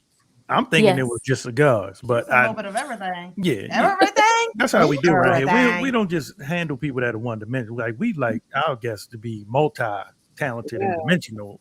And but I'm looking for the cigars. Do you sell cigars? Yes. Just to clear the air. Uh-oh. The reason you don't currently see anything about cigars is because I'm not launching my cigar rolling affairs portion officially until January of 2022. But I want one. So that's my thing to share about what I'm working on 2022 because I heard y'all talking about that earlier. Do you have some right now? Like, do you have? So when I come in town the weekend, I want a cigar. Like, that's what I was gonna say. If anybody listen or anybody within your show would like to try them, I got y'all. Not them. I got y'all. Thank you. All right. All right, because Ike said he needed his wedding. Ike said I need to get a box of the ones he had at the wedding. Oh yeah, he tried some. I get everything before me. Like I don't even understand. Ike is the mayor of the city. Not the mayor. But yes, I could definitely accommodate you. I have 5 blends, 4 cigar shapes. So we versatile over here. But I don't. Yeah, you got anything fruity? Anything fruity? So, not to piggyback on what you were saying earlier about the flavored cigars, but right now I don't have any in stock. However, I can make it happen. I can make. You know what? Since we moved down here, the problem that I'm having in North Carolina right now is cigar lounges. Like, I don't mind smoking outside in the garage, but every once in a while, like, I'd like to be in the freaking building with some drinks and stuff. but like the closest lounge is like downtown, but it's not really for us. Okay. You know what I'm saying? And the I know how closest you one feel. for us is like all the way like in Durham, and I'm not driving all the way to Durham. I ain't going to Durham. Durham for is not nothing. that far, but No, okay. if I'm going to drive to Durham, I might as well stay in Baltimore. Like, I ain't going to Durham. I love Baltimore, but I like to walk out with my cigar and my wallet. I ain't going to Durham. And love to anybody that lives in Durham, but just Durham ain't for me. Whenever I see someone on the news, everybody get killed in Durham. I ain't going to Shut Durham. up. Be quiet. Okay. Next question. Do you market as organic cigars? So I'm working on a bio and like I guess you can say, a page where I break down all the items that I carry as far as tobacco. And yes, it will have on my website that I use organic tobacco. That was NJ Richard's question. Yeah, no, that's why I asked him. I asked this question. See, Ike know Hillbilly Cigar Lounges. I was gonna say I'll DM a list, because I know I follow some lounges down there. I don't know like how far they are from You me. see what you just said about my niece, right? Yeah, because it's the one I go to, and it's cool, but it's like of course, you know, most of the time somebody pairs the cigars with like a bourbon or whiskey, so it's like they really focus on like the different bourbons and whiskeys, and then of course they have cigars also. But I mean, it's cool, but it's just not like. I mean, I ain't trying to hear no Gucci Man all night, but I like to hear a nice little mix. Like it's when you smoke a cigar, like it's an element that you want to be. That's just like when you put your posts up. Like it's a feeling when you smoke a cigar. Cigarette smokers, no offense, Mac. Like cigarette smokers, you just grab one. You should know. But even Mac, you know, when we sit down and smoke cigars, we it's a different vibe and an element that I feel grown. You know, that's why y'all feel like grown. Yeah, I feel like I'm at the big kid table on Thanksgiving, like the adult table on Thanksgiving, you know. But it's just that vibe that I want. Gangsta vibe. Yeah, like it's just Al so Capone type shit. It comes with the territory. Thank you. So why don't you turn your man cave into a whole vibe? Cigar. Because I like to at least be able to leave the house every once in a while to go smoke me a cigar. too. I forget. Yeah. Yeah. The apartment we're in now is no smoking. I gotta sneak on my deck when it's the darkest outside just to smoke a cigar. I'm a grown ass man. Oh damn. I mean, I don't really smoke here. Oh damn. Oh, you're right. A question is, would you partner with a black-owned liquor business to create that atmosphere? Would I? Sorry. Yes, that was the definitely. question. Definitely. I hope that's coming from somebody that can help make that happen. Connections. Never know. Yes. I'll be an advocate for you because but I've been coming to find out there are a lot of black-owned liquor companies out there that I really didn't even know. I don't know where it was. I saw. Was it Black Wall Street in Atlanta or Georgia? No, it was somebody came to somebody somewhere and he bought a bottle of liquor to the person, and it was a black-owned brand. Oh, Black. But I don't know what it was. Black? Yeah, it's called Black. It's it was featured on Love and Marriage Huntsville because I watch it. It's okay. Because I was like, I saw the bottle and I was like, the name didn't register as anything I had that was known, but it was a black-owned liquor. No, it's chocolate. It's chocolate and champagne. Oh my God, I can't drink that and smoke a cigar. No. This was I'm gonna look it up. This one was actually like a bourbon or something. It was like in a little bottle. Yeah, look and see if you can find it. So, Jill, what are you smoking right now? Outside of what you roll? I think. Well, aside from the other day, I went to a lounge and I bought a cigar that was apparently local. Let me see if I can find the label. I say Rams and Parrot. Is that? You said what? I'm sorry. Ike was saying Rams and Parrot. I forgot, but they are local. That must be a liquor. If Ike knows, he can look it up. I won't share this one because it doesn't have actual words on the label. It just has like a raven. But apparently it's a person out of like Essex. I met like their reps the other day. Yeah. And it was a Maduro. It had a Maduro wrapper. It was pretty full. I didn't finish it in one setting. I cut it in half because I had things to do, but it was actually a really good smoke, and I was like, damn, I should have got more. But I can tell you like favorites of mine because I switch it up all the time. Like I trade cigars with people. People I don't give think me people cigars realize at how big the lounges. cigar world is. Like this is a large I think they world. realize it, but I don't think they don't. I think they don't realize how many black owned. Yes, that's what I was getting ready to say. Along with black women owned cigar businesses. I was surprised by the amount of black women I Because the actually other saw. folks been smoking cigars for a long, long time. Yeah, they So, know. but so cigars has been always a big thing. Is you see the old men and their little robes, and little pedal, what's the robes called, and their cigars and their little slippers. But the black owned and women owned just Ascot, yeah. Yep. See, it's being overshadowed by this hookah thing. Like this hookah craze. Everybody got a damn hookah lounge and hookah in their house. That's because everybody can do a hookah. That's kind of why. Like, you know what I mean? Like, I don't have to necessarily be 18, 21. Like, smoking jackets. Yeah, smoking jackets. I have. Thanks, bro. That's how smoking jackets. Yeah, it's all bougie. So yeah. Go ahead, yeah. I will say that Cigar Recon, they're out of Delaware. They have some really good blends. Again, that's Cigar Recon. Do they ship? Yes, they ship here. I've purchased quite a few. The one cigar I think I had last was the Bamileke. It's like African warrior thing, and I believe it has a Cameroon wrapper. Really good. It was like a 5-pack. And I know that they also carry like a bunch of different boutique cigars. So if you have something for people who smoke cigars that you love but you can't really find here, it's possible that you could get it from Cigar Recon. I think it's cigarrecon.com. So is the flavor coming more from the whatever's done with the tobacco, or is it more in the wrapping of the cigar? Or is it like a fine mixture? Sometimes it is a fine mixture, but for the most part, the flavor itself is definitely coming from the wrapper. Okay. And what does it take to roll a cigar? I would say, for me, it takes patience, but it's 3 parts to a cigar or a hand rolled cigar. You have your filler, which sometimes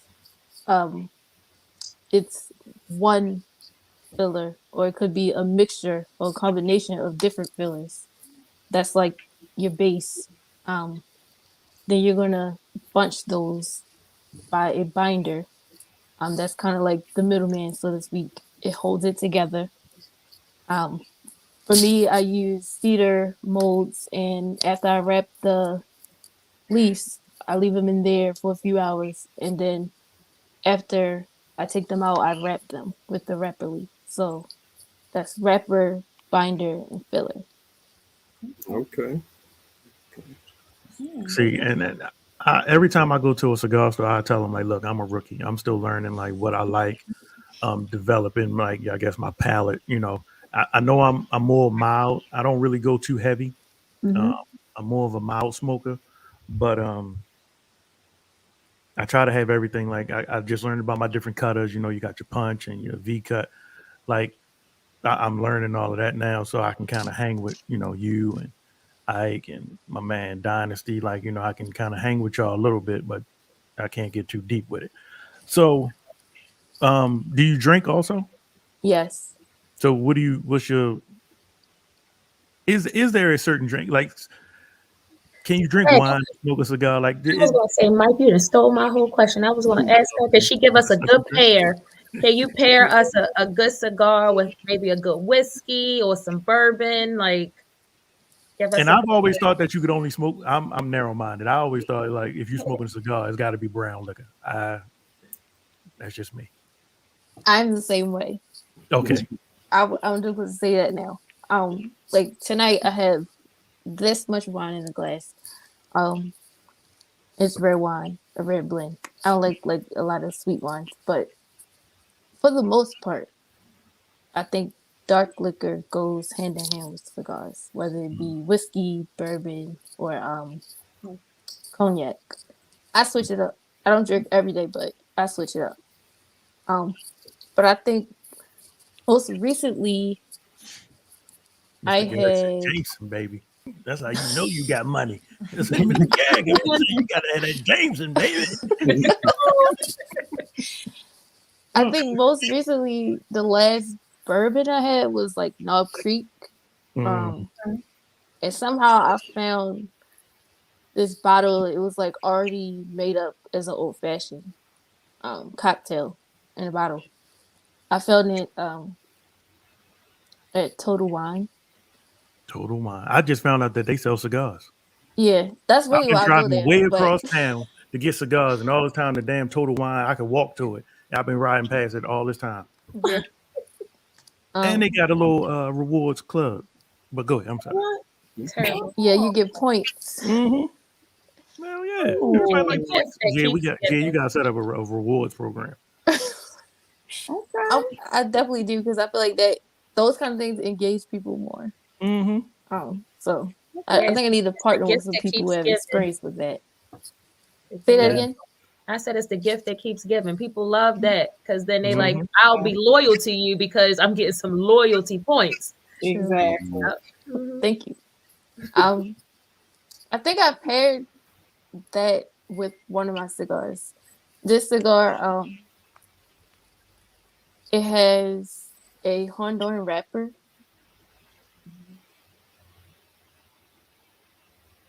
Oh, I think we lost your audio. I think you muted. Yeah, when she closed out her message or whatever. We can't hear you. Can you hear us? Oh no. She might got to close out and come back in. It looked like she had to swipe, like she swiped away a message or something. Oh, and then, yeah. and then her audio went out. I don't know if she can see my messages. Oh, I think she left out. Oh no, there she go. Can you hear us? Oh yeah. All right, she'll be back.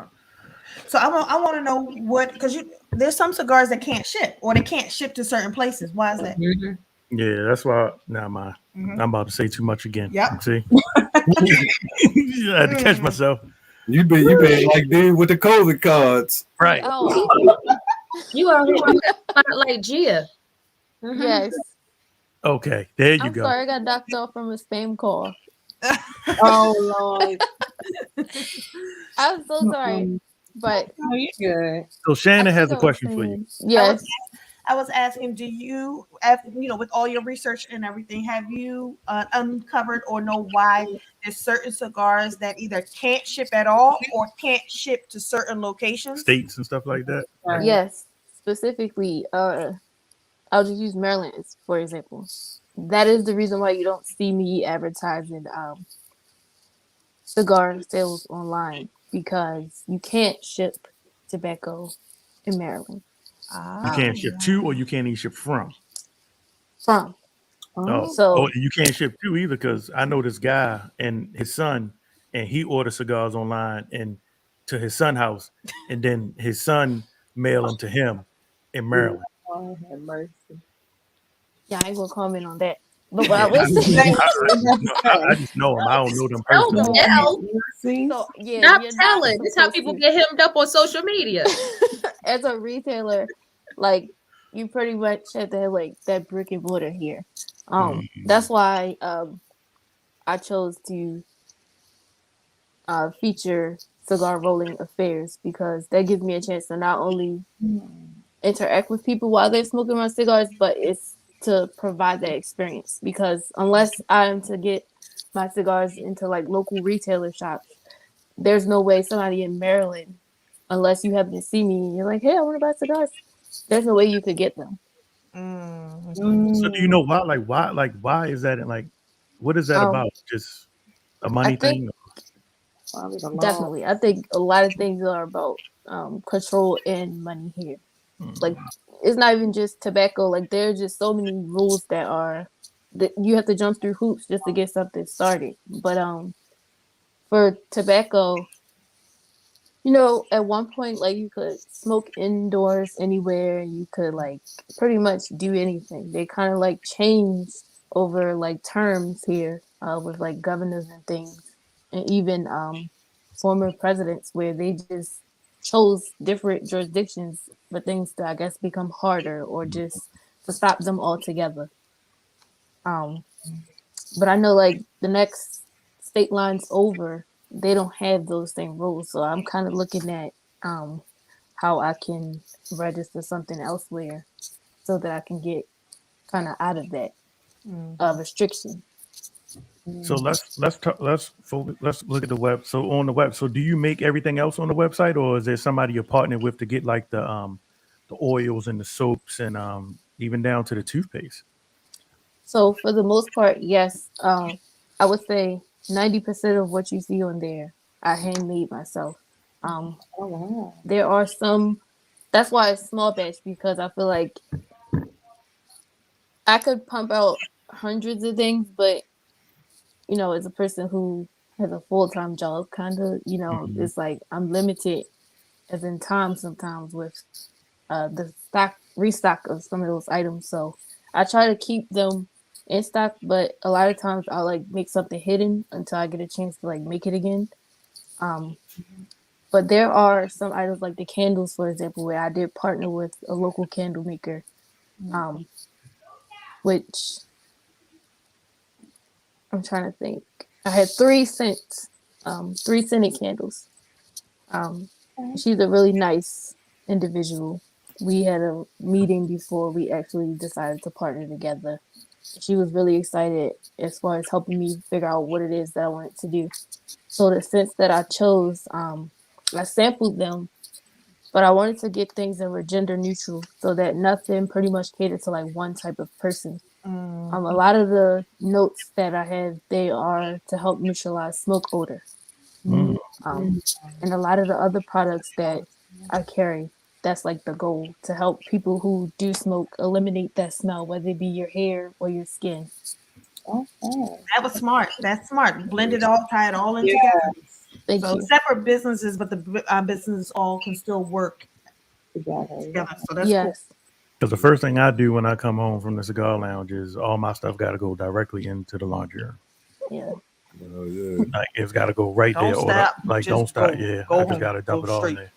And then when I like just smoke, I come and I clean my beard. Like after a good smoke, like I clean Frank? everything. Frank what? Oh, that's the name of the premium beard balm. It's called Frank. Oh, I was looking like, because I thought it was a comment, so I'm like, I can't see you. His, not hers. Beard combo. Yeah, I tried to like, I guess you can kind of see my sense of humor on the website. Like some of the items, they all have like breakdowns of like ingredient lists so that everybody knows exactly what they're purchasing. Well, that's good, especially with people with allergies. Yes, and I'm one of those people. So, aside from that, I chose like themes and names and things. So, like Frank, for instance, I just shortened frankincense. Okay. Yeah. Charm City Cigars. Yes. Gia, she's the founder and the curator. When you see Gia, you call her founder and curator. That's Put some right. respect on that. I feel like you got checked times in your conversation. No, Huh? She said she feel like I got checked. I never brought it up because I knew what a curator was. I just wanted her to explain it to all the rest of y'all because I saw y'all were confused. It's like you make the decisions, but you're going off of the energy or the vibes or like what's popular. Gia, she trying to take your name. She trying to take fine. your name. So that was a curator, is what she told me. I didn't want to choose something like too, I don't want to say too corporate, but like where it's like several letters and acronyms on it. Because I'm like, it's just me. So like, because it's just me, I try to keep it simple. It works. Charm City Cigars. Let people know if they want to reach you, they want to get cigars because she does not ship. So at all. So if you want to get a cigar from Gia, you need to see Gia. So how can people get in contact with you, Gia? So we are on social media, Twitter, Facebook, Instagram. That's Charm City Cigars. The website is charmcitycigars.com. And I will say that, like I said earlier, in January of 2022, you will see information about the cigars on my website, but you'll have to network and book me, so to speak, for like your special event. And I could come provide the cigar bar, that kind of experience. And then you would be able to try cigars. If you're looking. I was about to say Yes. that. I was about to say that. All the time. So that shit gonna be lit. Are you so you're bookable for like events, so as a vendor? Yes, I have an event this Saturday. I'm the cigar vendor at the this masquerade event. Shout out to Karen for Young Minds. It's their annual HBCU charity event, and I'll be the cigar vendor this year. Mayberry, you got an event you trying to set up, and you didn't send Glam Chasing a professional email? Because I saw the eyebrows go up like you was planning something, and I just want to know why Glam Chasing didn't get her official business email. Oh, that's not what it was, but I'm gonna say it's to share it with on blast. No, because I everybody don't know what I do off camera. I'm very private, so I don't talk about stuff. So I do charity events. We know. Look, man, ain't nobody got time. So I work with other people that have different events and stuff for charity events. Okay. Well, for charity, and they do events. So with that, I know a lot of them smoke, so I thought it would be an opportunity for me to plug her in. Dang, y'all all on my back. That's what it's all about, networking. I appreciate you for that. I was just trying to get my phone reach out to you. I'm sorry, Gia. Yes, but that's an opportunity. I didn't know if you did that, but if you do, like you said, then definitely it's an opportunity for me to, book you over for some other stuff. Yes, definitely. Dang. So, Gia, is there anything that we didn't touch on that you want to get out that people should know about cigars, the lifestyle, or just in general about your business? Yes, I feel like just to add to, give you more information about my products. So, quickly, because I don't know how much time we got. Oh, we got a few minutes. All my products were designed for people who smoke, but they're not limited to people who smoke. So even if you're not a smoker, we have something for you.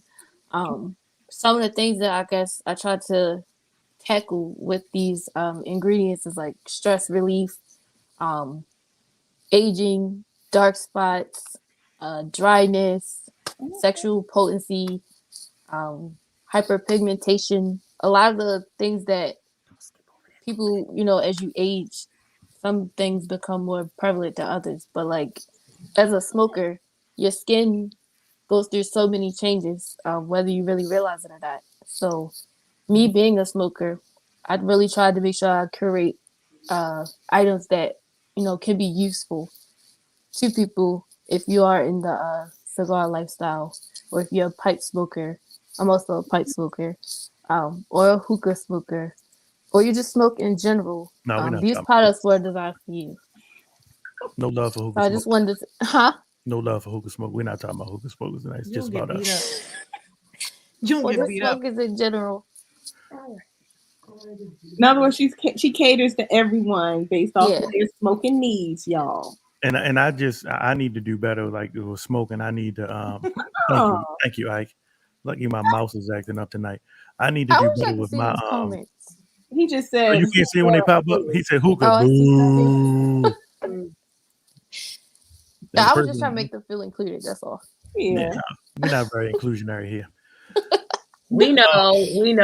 We got one last question for you. Would you vend? I'm sorry. Would you vend your other projects at event? The products at an event? Yes. To I guess share, the last event I did was my first event. That was last month. It went well. I took pretty much all of my products there. Even down to like the shirts that I carry. And for the most part, I sold more cigars than anything, and I was surprised because it wasn't a cigar event. Don't I have had to be. everything there. Yeah. Say that again. I said it didn't have to be a cigar event. It just Right. needed cigar smokers to attend. Yes. Right. Yes. I was very shocked. I was really glad that I brought them with me because Oh yeah. I got a huge response from people that wanted to find out, like, oh, I don't know anything about cigars, but I like to try it. Even down to like people who came and was like, I knew you was coming. I knew you was gonna have cigars. So cool. Yeah. Well, Gia, I'm coming. I'll be there this weekend, and I will need cigars. You'll be where? The Baltimore, you mean? Mm-hmm. Yeah, Okay. Baltimore. Oh. I thought you maybe was coming to the event. I said I was working. Maybe you I'll ain't be been in listening. You've been Baltimore saying this it for 2 weeks. Yeah. Because I don't She fuck know, with Mike. go ahead and say it. I don't listen to Mike. I don't Go ahead, fuck with say it. Mike. See, I knew it. Sorry, Gia. I will be in town this weekend. The professor's having another one of his little shindiggies, so I'm going to. I didn't catch you the last time. Will I catch you this time? Yeah, I'll be on time because as long as he don't send me to get ice, I should be fine. I had to go get ice and all that other, and paper plates and napkins and all that Oh, other. then he popped in. I told you the popcorn co-host.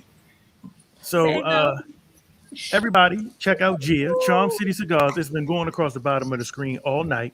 Yes. Show her some love. Gia has a good spirit, and I could tell that just from our interactions before the show. I told her I wouldn't let none of y'all be, crazy. But the next time she come on the show, Gia, I have no control because you won't be a guest anymore. You'll just be a family. part of the game. So, okay. And you will be coming back. Thank you. I'm Once looking forward I to move, it. we're gonna have a smoking show, and I'm gonna be able to light up, and we're gonna light up, and we're gonna talk some trash, respectfully. Last time I don't think you did a show where y'all would smoke cigars and just went really. I don't think that went too well. What happened with that show? I don't know. I don't think that was a show. I think That was a game show, though. That wasn't a show. That was everybody. That was just live. That was a live. Okay. It was live. The whole gang was there though. Oh yeah. No, it's not gonna be like that. Thank you. Never again. Thank you, Gia, for joining us. We will continue to support everybody. Go follow Gia at Charm City Cigars on Instagram. Also, go to the website because she has a lot of products. You don't have to just be a smoker to check out some of these products. Natural products. I'm right. Natural products. Yes. Skincare, aromatherapy, cigar She does it apparel. with her hands. And stuff with for the beard for the dudes, the beard game. Yes. Yes. I have So a lot show of Gia grooming some products. love because she's not only the founder, she's a motherfucking curator. You're not like me. Look, curator. What? For real. Thank you very much, Gia, and we will keep in contact. And I hope that I kept my word and everything went just like I said it would. Thank you. Yes, I enjoyed it. I'm sorry I got knocked off earlier too, but thank you all for having me. We will see you and talk to you again. And I'll hit you when I get in town. Thank you. All right, Gia. Thank you. Bye. See you later. Good night. If you link up with her before I see you this weekend, let me know. I need a cup. Yeah, I got you. Vance, that's all that matters. Support. Yes. Word of mouth is support. A lot of people think that support means you got to spend money. Sometimes somebody's business may not cater to your needs, but if you are willing to refer them, send somebody to them, listen, that support right there sometimes is more than enough. Yeah, let's shout out to Vance because Vance has come around and he's already a top fan and a follower to the Cooley and the gang. So we really appreciate Vance. Shout out to Vance, man. Ike, you gonna be around this weekend? Let me know. I'm supposed to pick up some later in the week. Oh, all right, yeah, Ike gonna get some. He said, "I got y'all." That's what's up. Any final thoughts? It's been a good show, the professor. Oh, hey, buddy. I thought you was eating something, right? How's it going? All right. So for yo, you know what I was thinking, yo? I wonder if them people with the Brussels sprouts cater, yo, because I can eat that shit all night, yo. Yo, y'all got me. Where they from? They down Heritage Market, I think it's called. Yeah. Because ever since we went to that restaurant for Kim's birthday and I had them Brussels sprouts, I've been hooked. They change your life. I'm gonna get you something from Heritage Market. And you know who got them now too? Outback, and they're not bad at all. Oh yeah, Outback got them too now. Yeah, Outback got them now too. But look, I've been trying cooking myself. I went to the store, bought some. Don't get the frozen ones. You gotta get the don't get them frozen. The frozen ones don't really turn out too well all the time for us. They was alright, but it ain't taste like them damn restaurant ones though. Nah. Shannon went online and tried to Google what was the secret, how they, so she threw a little bit in there. Gotta get some honey butter. And, don't tell my secret. Oh my Lord! I'm snitching all night tonight. You Wrong with me. are. Y'all might not be around me this weekend. You ain't fucking with me. Maggie, go in those The Sprouts. 22. Lord, mercy. All right, what's his name? 6ix9ine? What's My that? bad. I am telling everything tonight. Lord, We She all called going to you jail this Snitch weekend. 9. Yes. She called you Snitch 9. I put my whole recipe out there. Can I have some? You better stop before Snoop rolls up on you. I said my bad. Dang. I said my bad. I did though. Shoot. All right. Nobody got any comments. We said thank you. Have a good night. You ain't got to go home. But you gotta get the hell up out of here. You got to log up out of here. What's your name said the closing already? He said it like 5 minutes before the show. Rich. Yes. 5 minutes before the show ended. He sure did. NJ Rich, you know how you be the radio shows, they be talking and then the music start playing and let them know. That's NJ Rich. He letting us know. Wrap it up. He the producer. Wrap it up, B. NJ Rich is our producer. He's telling you to wrap that shit up. Let's go. Why do I see him like at the glass? Next week we'll have Never Broken Training on. I feel that's a good show for us to end the year on for all you all that are about to start lying about your New Year's resolutions and shit. I'm done with We're gonna have them on to talk. One day at a time. Join us tomorrow. 8 o'clock. 8 night. o'clock. Date night. Got DJ Push DJ Push. Yo, the respect level on all y'all is really getting lower every day. You be disrespecting me on my show, so now paybacks. All right. Well, anybody have any final comments, Mac? Oh no, I ain't got nothing. Everybody love on yourself. No. In all possible ways. All possible ways. It's your shit. You can touch it if you want to. Look. You know your spots. Hey. Touch on yourself. Love on yourself. It's all about self. It's a new type of show right now. Linnea, clean this shit up a little bit. You got any final thoughts? Don't make me mute you too. I'm done. Okay. I'm done for the night. Professor? There you go. I know he about it. Tired, boss. Tired. I'm tired, boss. Tired. Well, I'm not gonna hold y'all. We appreciate all the love as usual. Don't forget, hit our link tree up, hit the links on our social media, and buy some of our merch. Show some love. Grab you a Cooley in the Gang shirt for the holiday. We got other gear on there, so grab some of the merch. Thank you, Mr. Gary. Level 1 Media Solutions in the building. Hey, I got something to say real quick. Y'all go check I'm talking to Mr. Gary. Okay, Mr. Gary said bye and he left. He was said bye and was gone. He wasn't waiting to hear from y'all. Y'all check your settings. Do me a favor. If y'all following our Cooley our Cooley in the Gang page, we need y'all to go check your settings. Just make sure that y'all not on highlights because y'all be missing so much stuff that they post all throughout the day that we would love to have your feedback on so that we know if it's something that we should bring to the show or just have a good conversation throughout the week.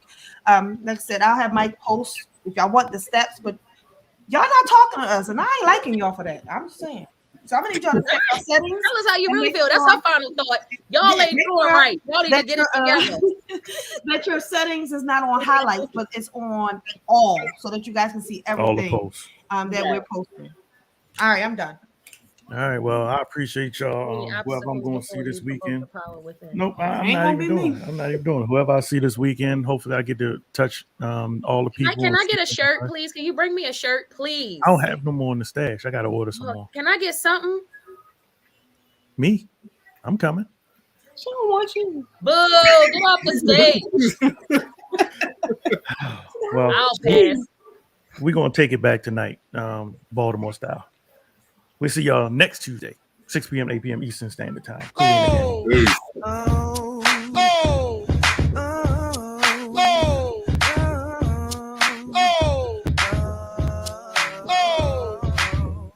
You were tuned into the Cooley and the Gang Show on Blockworks Radio. I'm sure you don't really need him because my love is pure. And you know you're feeling good. I got the cure. For what All right. Love y'all. And I know it's true that you really love him, but he don't love you. You do everything for him, but he don't do the things he's supposed to do. I ain't trying to be a problem, but I have to. Is that your boyfriend?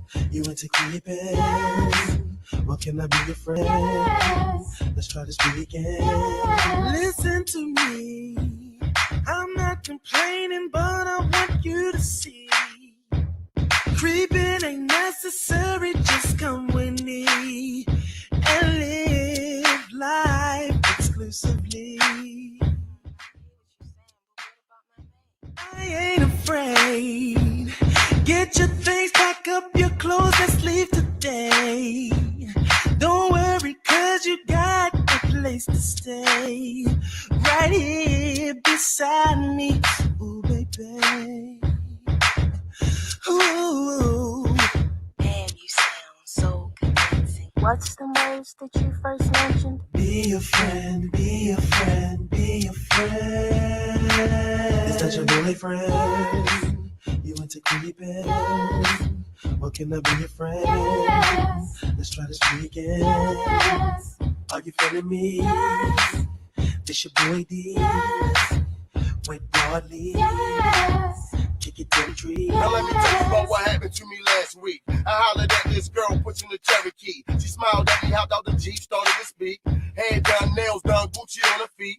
Big hips, big thighs, everything else petite. Pretty lips, pretty eyes, looking real, real sweet. I asked, what you doing out this time of night, roaming the streets? She said, I'm hungry, I'm about to go get something to eat. She hopped in the whip, patted the seat, told me to drive, sparked up, passed me the lead. Next thing you know, she was on me like a leech. All lips, tongue spit, no teeth. And I ain't had no beef. I bust twice. She said it's $75 a piece. That's when the two-way started to beat. I said, give me your number. I had it for you next week. Psych. Oh! It's not a game. Blockworks is in the building. You were tuned into the Cooley and the Gang Show on Blockworks Radio.